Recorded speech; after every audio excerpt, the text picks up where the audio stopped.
सबको खुश आमदीद। आज हम एक बहुत ही दिलचस्प मौजू पर बात करने वाले हैं। हम ये देखेंगे कि कैसे हम अपनी नाज़ुक पावरशेल स्क्रिप्ट्स को, जो अक्सर टूट जाती हैं, एक मजबूत और प्रोफेशनल कोड में बदल सकते हैं। ऐसा कोड जो मसाइल आने पर क्रैश होने के बजाय उन्हें अच्छे से संभाल ले। तो चलें शुरू करते हैं। ये सवाल कि मेरी पावरशेल स्क्रिप्ट्स क्यों क्रैश हो जाती हैं, तकरीबन हर उस शख्स के जहन में आता है जो स्क्रिप्टिंग करता है। होता यह है कि एक स्क्रिप्ट लिखी, उसे चलाया और अचानक सब कुछ रुक जाता है। जाहिर है ये बहुत मायूस कुन होता है, लेकिन आज हम इस मसले की जड़ तक पहुंचेंगे और सीखेंगे कि इसे कैसे हल किया जाए। और ये रहा हमारी कहानी का विलेन, ये लाल रंग का डरावना सा एरर मैसेज जो स्क्रिप्ट को वहीं रोक देता है। लेकिन आज हम ये सीखेंगे कि इस विलेन को कैसे काबू करना है और यहाँ तक कि इसे अपने फायदे के लिए कैसे इस्तेमाल करना है। अच्छा, तो गलतियों को संभालने से पहले ये समझना बहुत ज़रूरी है कि पावरशेल खुद इन गलतियों को देखता कैसे है, उन्हें ट्रैक कैसे करता है। ये बस ऐसे ही क्रैश नहीं हो जाता, बल्कि इसका एक बहुत मुनज़्ज़म तरीकाकार है। तो असल बात यह है कि पावरशेल हर गलती को एक ऑब्जेक्ट के तौर पर बड़ी तफसील से रिकॉर्ड करता है, और ये हमारे लिए बहुत काम की चीज़ है, क्योंकि ये हमें सुराग देता है जिन्हें हम बाद में इस्तेमाल कर सकते हैं। जैसे कि get-error कमांड से हम आखिरी एरर की तफसीलात देख सकते हैं, या फिर $error वेरिएबल के अंदर तो पूरे सेशन के तमाम एरर्स की एक लिस्ट जमा होती रहती है। तो हमारे पास मालूमात का एक पूरा खजाना मौजूद होता है।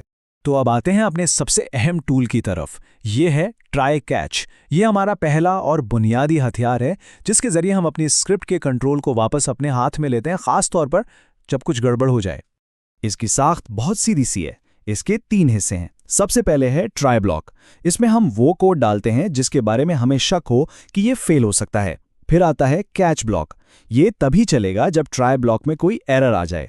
और आखिर में है फाइनली ब्लॉक, जो हर हाल में चलता ही चलता है, चाहे एरर आए या ना आए।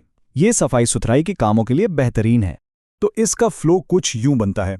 हमने रिस्की कोड को ट्राई ब्लॉक में रखा। अगर सब कुछ ठीक ठाक चल गया तो कैच ब्लॉक को मुकम्मल तौर पर नज़रअंदाज कर दिया जाएगा। लेकिन अगर कोई एरर आ गया तो स्क्रिप्ट क्रैश नहीं होगी, बल्कि कंट्रोल सीधा कैच ब्लॉक में चला जाएगा, जहां हम इस सूरत हाल को अपने तरीके से संभाल सकते हैं। अच्छा, तो अब कहानी में एक दिलचस्प मोड़ आता है। जब हम ट्राई कैच के अंदर गेट कंटेंट जैसी कोई कमांड चलाते हैं और उससे कोई ऐसी फाइल का पाथ देते हैं जो मौजूद ही नहीं है, तो होता है कि हमें फिर से वही लाल वाला एरर नजर आता है। हमारा कैच ब्लॉक चला ही नहीं। सवाल यह है कि ऐसा क्यों हुआ? इस सवाल का जवाब पावरशेल के एक बहुत ही बुनियादी लेकिन अहम कॉन्सेप्ट में छुपा हुआ है।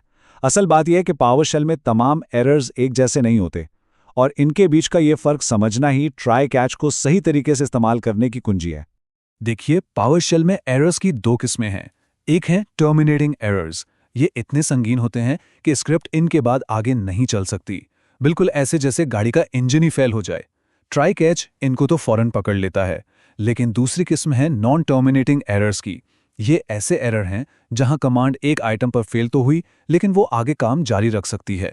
मिसाल के तौर पर, जैसे शॉपिंग लिस्ट में 10 में से कोई एक चीज़ ना मिले, try catch by default in errors को नज़रअंदाज कर देता है। और यही वजह थी कि हमारा पिछला कोड काम नहीं कर रहा था। तो इस मसले का हल क्या है? हल है ये छोटा सा जादुई स्विच, एरर एक्शन स्टॉप।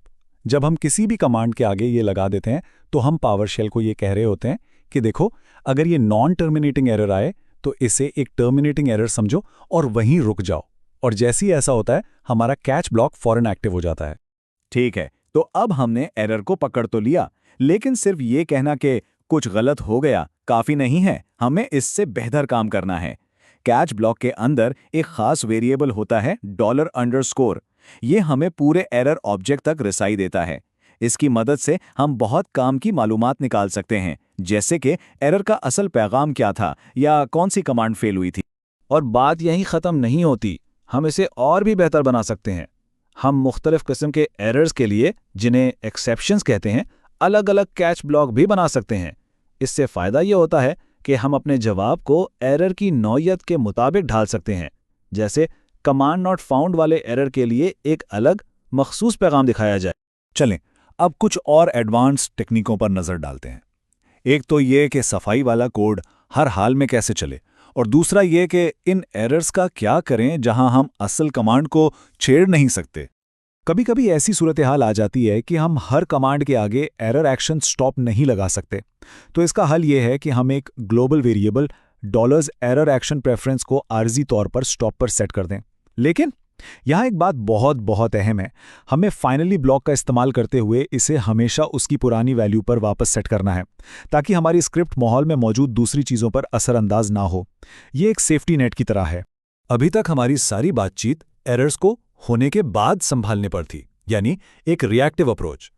अब हम अपना जाविया बदलते हैं और देखते हैं कि हम प्रोएक्टिव कैसे हो सकते हैं, यानी किसी स्क्रिप्ट के फेल होने से पहले ही उसकी लॉजिक और फ्लो को कैसे समझा जाए।